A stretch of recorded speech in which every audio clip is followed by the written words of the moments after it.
You've made plans, and then somewhere between confirming and actually going, something shifts. Not dread exactly, more like a slow, quiet pull back toward your own space. And you go anyway, you smile, you're fine. But the whole time there's this part of you doing the math on when you can leave. And when you finally get home, close the door and exhale, that exhale feels like the first real breath you've taken all day. Most people who feel that would quietly wonder if something's wrong with them. Pop psychology has an answer ready. You're an introvert. End of story. Go listen to a podcast about it. But here's what that explanation completely misses. Because introversion is a real thing, sure, but it's only the surface layer of what's actually happening in your nervous system when being alone feels like oxygen. What's underneath is more interesting and honestly more useful than any personality type quiz you've ever taken. Hey, I'm Martin. If you've been here before, you know we don't do surface level. Stick around to the end because the thing most people never figure out, the real reason some of us are genuinely wired to love solitude, and that's where this gets good. Subscribe if you want more of this kind of thing. So here's what it looks like from the outside. Someone who loves being home seems to most people like they're opting out. They cancel plans, they decline the group chat invites, they have a deeply developed relationship with their couch. From the outside, it reads as avoidance, laziness, maybe even a little sad. But from the inside, it feels like something more like coming up for air.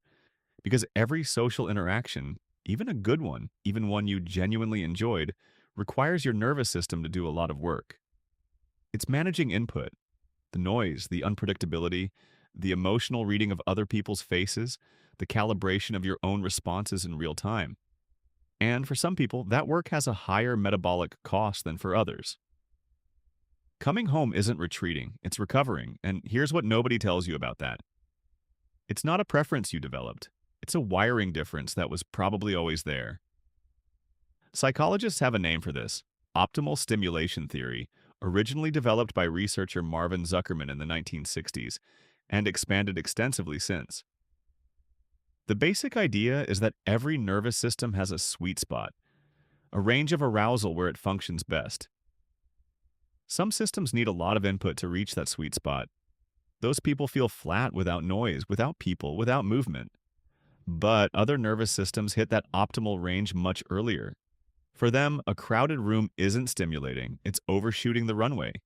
And your brain, when it overshoots its optimal range, doesn't just feel uncomfortable. It starts prioritizing one thing above everything else, getting back to baseline. But here's where it gets really interesting. Because it's not just stimulation volume, it's the type of stimulation.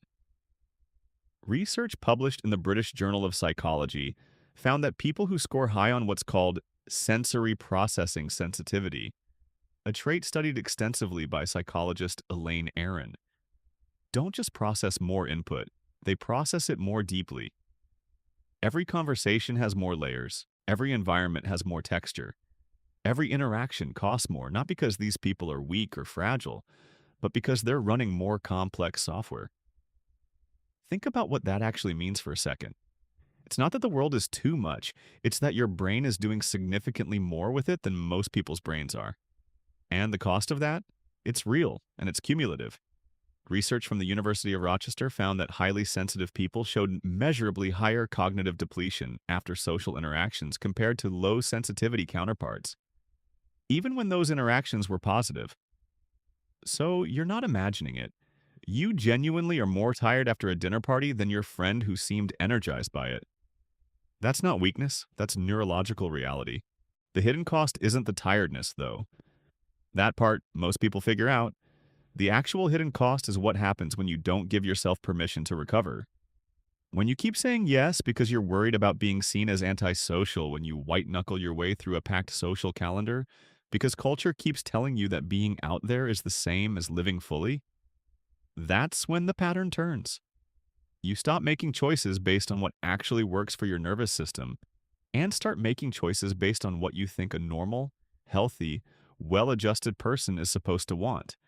And the gap between those two things, that gap is where chronic low-grade exhaustion lives.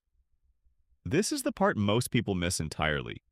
The moment this stops being a preference and starts feeling like an identity. At some point, a lot of people who love solitude stop thinking, I need more quiet time than most people, and start thinking, I'm just not a social person. And those are not the same thing.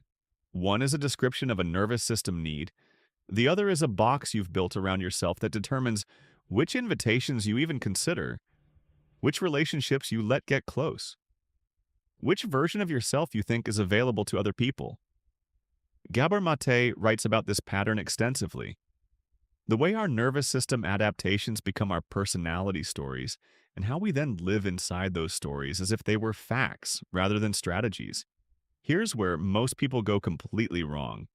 They try to fix the exhaustion by optimizing their social life. They read the articles, they build in recovery time, they get really good at saying no. And those things help a little, sure, but they're downstream of the actual problem. Because you can't outschedule a nervous system that doesn't know it's safe yet. The research on this, particularly Dan Siegel's work on interpersonal neurobiology, is pretty clear.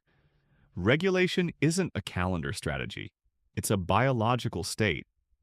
And the question isn't, how do I protect myself from too much input? The more interesting question, the one that actually changes things, is why does my nervous system still treat normal social input like a threat that needs managing? What actually works is working at that level. Not behavior change first, but safety first.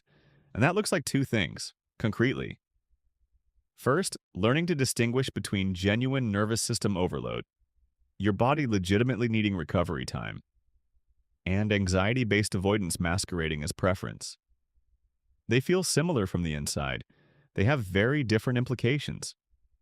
Second, and this is slower work, gradually expanding the range of context where your nervous system trusts that you can recover, not forcing yourself into overwhelming situations, not white-knuckling through discomfort to prove you can, but slowly, incrementally, building evidence for yourself that you can go out and come back, and the recovery is manageable, that the door isn't a one-way threshold.